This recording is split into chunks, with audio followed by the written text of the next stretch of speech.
Hey, I'm JR, and on this season of Trail Mix, I'm gonna take you around, under, and through Arizona. Join me in my quest to see the best trails that Arizona has to offer, from the iconic spots to the hidden gems. Along the way, we'll be diving deep into what makes Arizona's trails some of the best in the world. So come on, let's take a hike.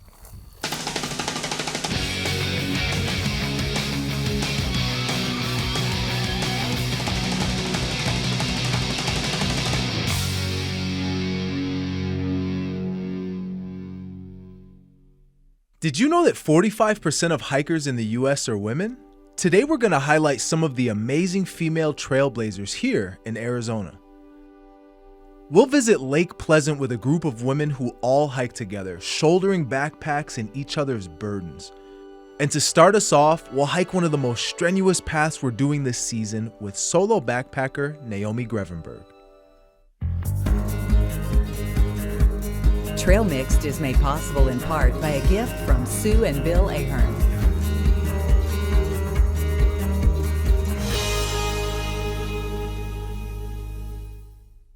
And by contributions to your PBS station from viewers like you. Thank you.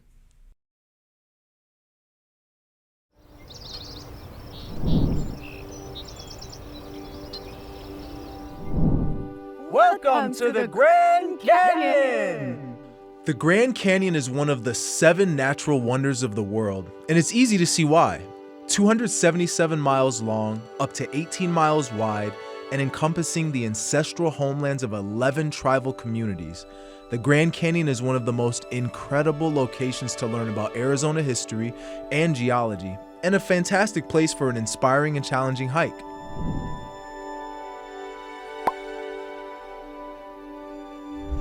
Our trek today will take the Bright Angel Trail from the top of the canyon down over 3,000 feet to the recently renamed Havasupai Gardens.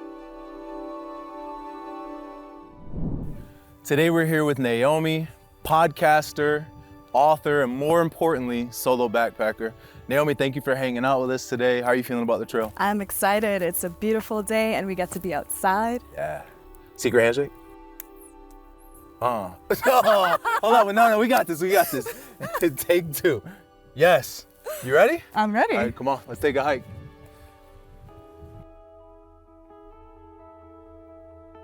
Is there anything you've been thinking about as far as precautions and preparation for the trail? Yeah, I've been thinking a lot about the distance and the elevation that we're going to be hiking today. So I wanted to be prepared by bringing a lot of water for hydration. Yeah. That's really important. Yeah, absolutely. I think considering that we're just big water bags ourselves, it's good to bring water bags. You know what I'm saying?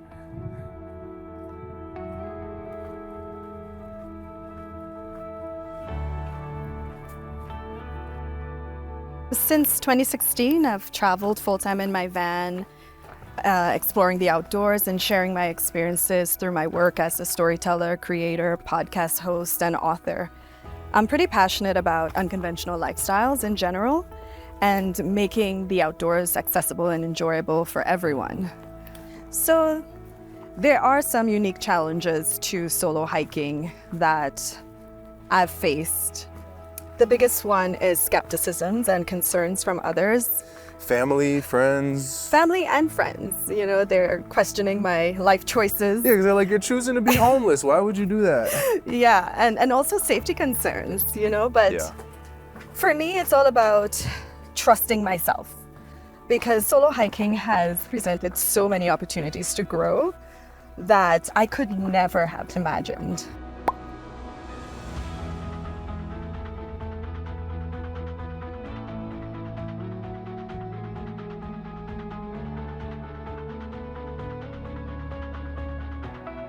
Do you have any moments where you had to rely on your trust to keep you safe? Oh, absolutely. I have many moments like that. But I think the one story that was most scariest, where it could have been a matter of my life, was in the Smoky Mountains in Tennessee. I was on a multi-day backpacking trip and I had my first brush with wildlife. Okay. A bear encounter. Oh my God. Black bear or grizzly? A black bear. Okay.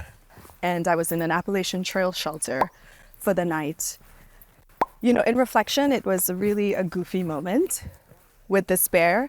It was hiding behind bushes, circling around, eyeing my food bag. I thought I was in another world. Like, what is happening right now? What should I do? But then I recalled all the articles I read about what you should do when you have a black bear encounter.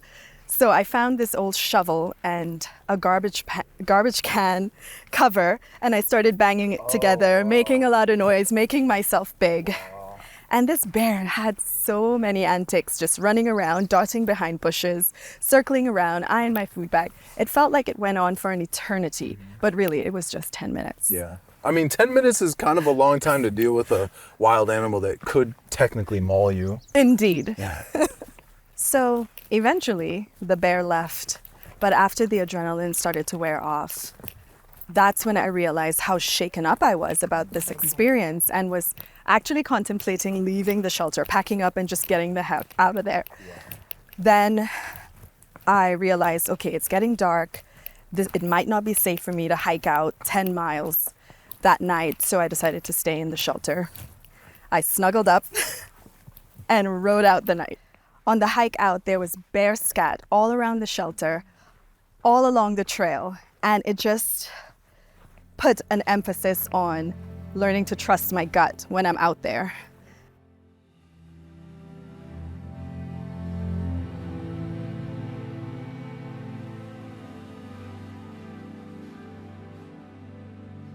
All right, Naomi, what do you see? I see the gardens. Where? I think it's like green patch down there. Yeah, that's gotta be it. It's gotta be it, right?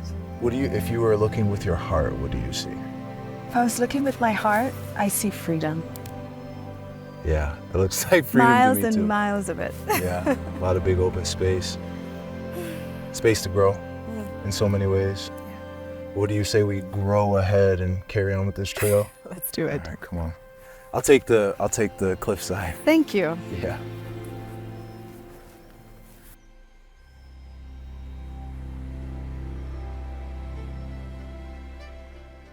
The Bright Angel Trail was named by the one-armed Civil War veteran John Wesley Powell during the first ever recorded journey through the canyon on the Colorado River. He named the flowing creek that ran through the canyon after a phrase in a hymn, "Shall we gather at the river where bright angels' feet have trod?" The canyon, fault, trail, and lodge were then named after the creek.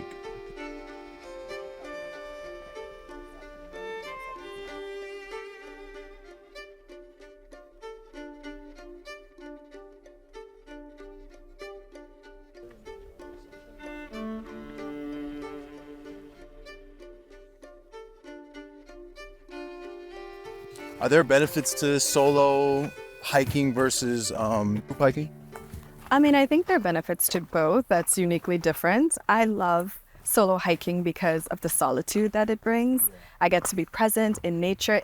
It's my me time. And in group hiking, I mean, getting outdoors with friends, I mean, that's so much fun. We get to share in the experience. We get to laugh. We get to share meals. We get to laugh at each other, hurting on a hike. I mean, there's just so much to each that I cherish. Yeah. Well, I'm glad you said that because I mean we are together on this hike, so I'm glad that you're not completely opposed to group hiking. But I appreciate you breaking your norms. Well, we still have to go up.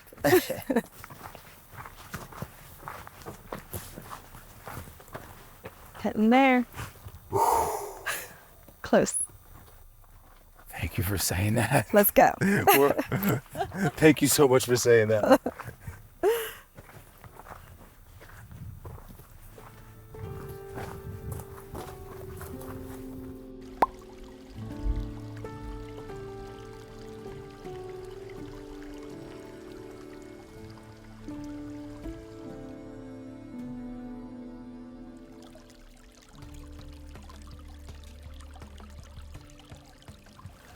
Oh my gosh.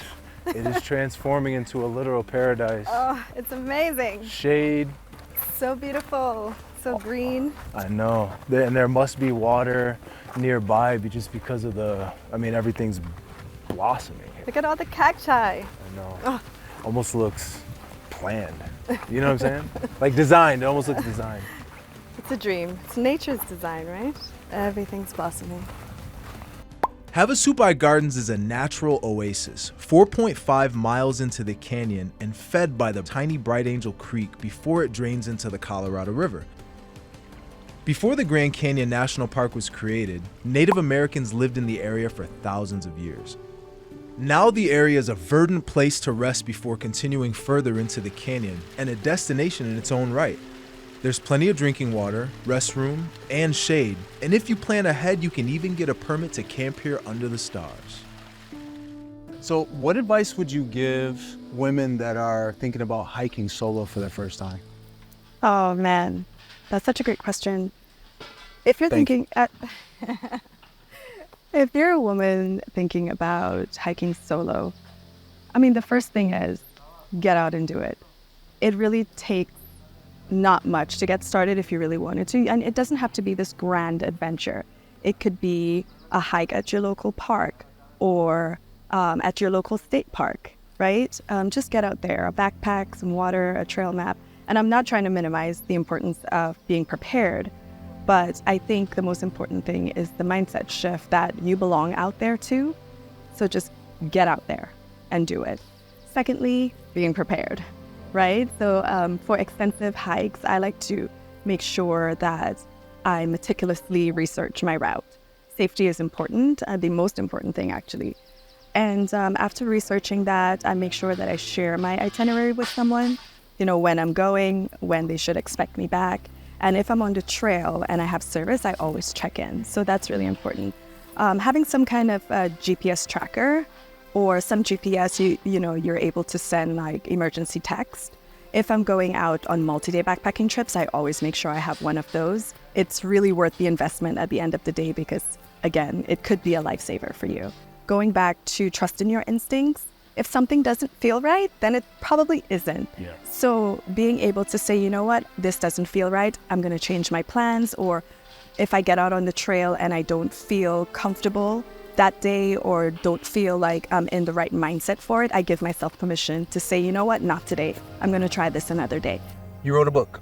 I did. I want to hear about it. It's called Living the Van Life on the Road Towards Sustainability, Community, and Joy. It's a part memoir, part practical road travel guide written through the lens of the intersections that I navigate as a Black, queer immigrant on the road, outdoorist. And I'm really proud of it. In it, it's filled with photography, my own photography from my life on the road. It's filled with a lot of practical tips from my perspective for anyone who wants to live a nomadic lifestyle, wants to live on the road. Also for anyone interested in getting outdoors. Hiking solo means keeping my spirit of adventure alive. It's how I am able to reconnect with myself, away from all the distractions, connect with nature because I get to be in it, live in it, be a part of it, and learn from it. And it's crucial for me, for my creativity, for my joy.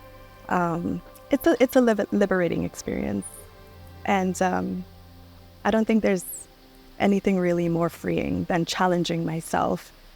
Well, I'm so glad that you took something that burrows deep in your heart and have packaged it not only with the book but with your social media and share it with the world, because that's what we're doing here, right? We're trying to inspire people to get outside. And yeah, so shout out to you on your mission. Secret handshake. Yeah. Thank you. Okay, well, the sun is super high in the sky. It's hot. I feel like this would be the perfect time to get out of the canyon. And we came down. Well, you know what we have to do? Go back up. We got to get out. Yeah, so I say we get our quads, get some energy in our quads. I say we hit the road. Let's hit the All road. right, come on.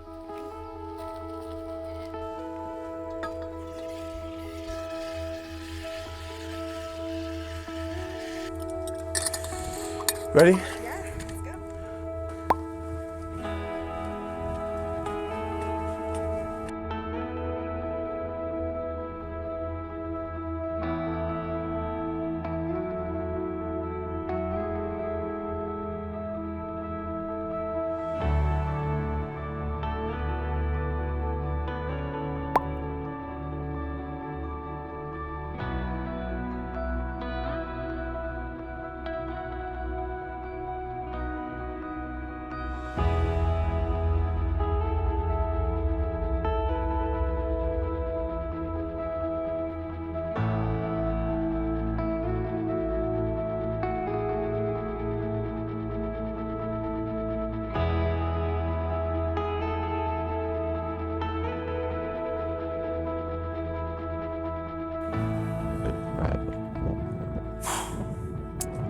Well, that was 8 miles of intensity and maybe a bit too much sun and needing water and quads are burning. How are you feeling? Famished, tired, but happy. Yeah, well, we made it. No, seriously, thank you. It's really been cool to get to know you and hear your story. And I really hope that this moment is able to spread and you're able to inspire more people to get out and hike solo. Thank you for sharing the Yes, trail. you're the best. Whoa, hold up. No. He's secret handshake. I'm tripping. Yeah, nailed it. So no, seriously, thank you. And thank you, as always, for hiking the Bright Angel Trail. Catch you on the next one.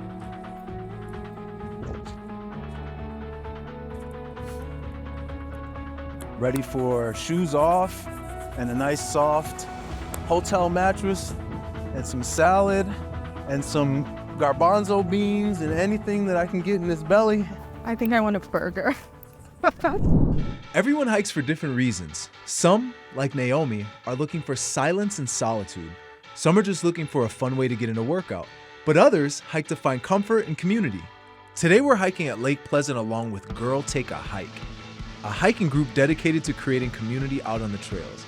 Hikers of all levels are welcome and no one's left behind. When I first started hiking 9 years ago, never hiked before.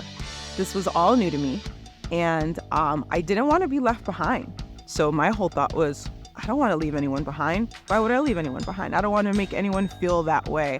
So my intention was all hikers, all abilities will wait for you. It's not a rush, so no one gets left behind. That's my motto.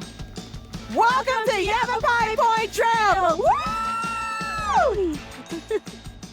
All right, just want to say thank you to you ladies for coming out today and joining Girl Take a Hike on today's trail. Today we're hiking Havasupai Point Trail. It's going to be about 3.5 miles with about 452 feet elevation.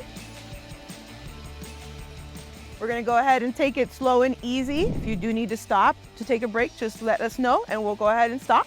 All right, let's take a hike.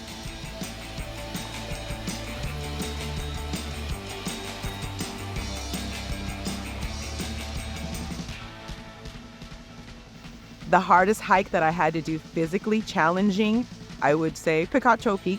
I'd say the hardest was to the bottom of the Grand Canyon to Phantom Ranch. We hiked down North Kaibab Trail and then back up Bright Angel. I haven't really had a chance to do any long or hard hikes yet because I just started hiking with Girl Take a Hike. The longest hike I've ever done is in the Mazatzals. It ended up being 23 miles with, I think, almost 5,000 elevation gain. We're heading down just a little bit. Be careful, the rock's a little loose here. Lake Pleasant Regional Park is a reservoir on the Agua Fria River. This beautiful desert oasis features more than 100 miles of shoreline, plenty of space for boating, fishing, camping, hiking, or relaxing. We're half a mile in, so we have about three more miles left. This is a good little spot. Very nice viewpoint. This is perfect. This is a very emotional thing for me to go out hiking, share the same bond with other women who also just enjoy hiking and just want to come out and have fun and be with other women who enjoy the same passion as they do. You find a rock and it has to match a state. So I try to find the 50 states. So a rock that resembles Texas, California, Wyoming, or Idaho. Take a picture, we post it.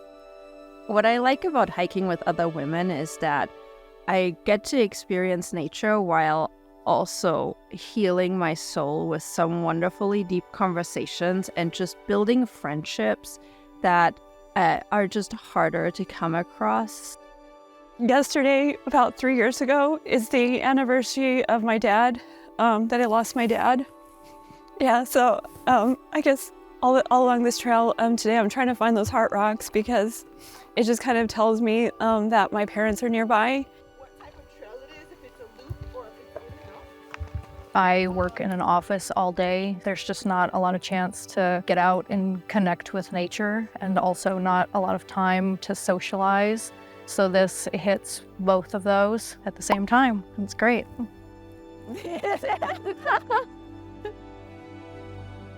You know, they say like that drunk women in the bathroom are the more supportive. I don't agree with that. I think it's hikers. I have yet to see a desert tortoise. I know you have seen it in Bonita, right? Oh, you haven't either? Bonita, you've seen a desert tortoise, right?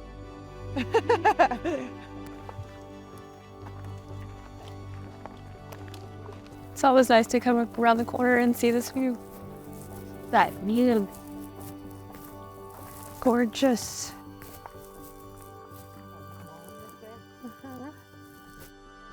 Everyone is in a different chapter of their lives, and kind of bouncing off and getting feedback and just talking life experiences with other women is great. I don't think that we do that anymore. I think that taking away that social media, going out there hiking with none of the internet around and having a real conversation, it's very meaningful, and we've grown to kind of build a family off of that because of those bonds. As people say, you know, being around females that are supportive, it's just a tribe. I mean, if you have that in your life, then you're pretty solid, I think.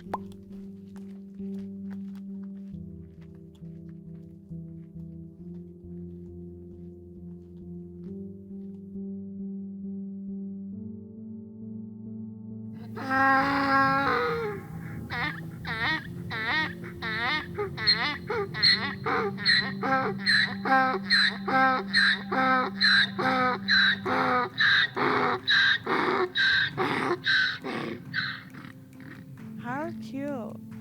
There's 3. It's a little family. It's a little baby. If you're hiking along the shores of Lake Pleasant, you're fairly likely to spot wild burros. The wild burros who live here are descended from North African burros that Jesuit priests brought over in the 1600s.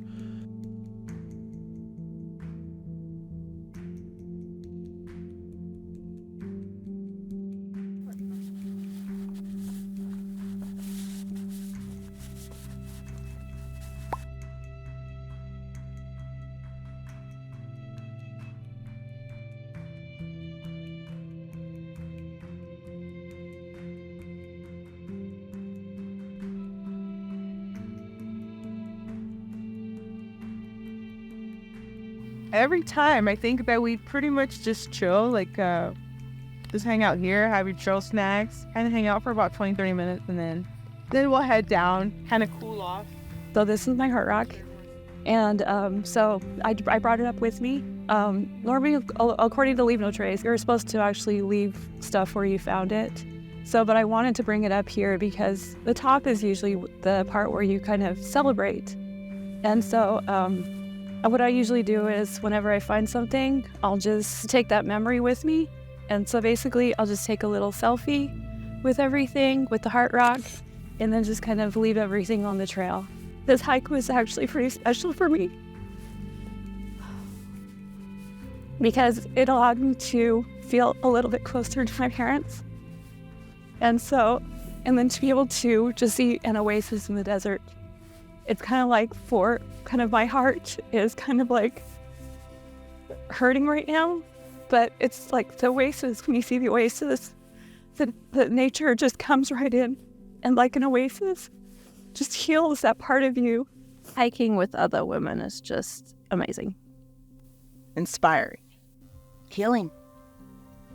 For me, it's community. They're supportive, they're understanding, and they get me through it. So, yes, I appreciate you guys all. I feel like I'm part of something in the community and get to meet women from all over the valley and the state and go to amazing places in Arizona.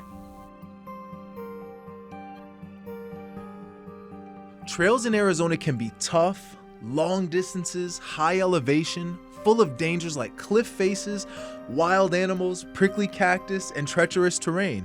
But the women in Arizona are tougher. Take a hike! From solo hikers like Naomi, conquering mountains and surviving bears by herself, to groups of hikers who stick together and carry each other's burdens, emotionally and literally, women in Arizona are confidently blazing their own trails. Thanks for joining us at the Havasupai Point Trail, and we'll catch you on the next trail.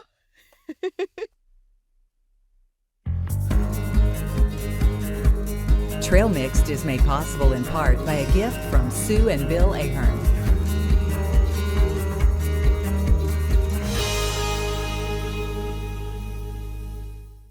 Additional support provided by viewers like you. Thank you.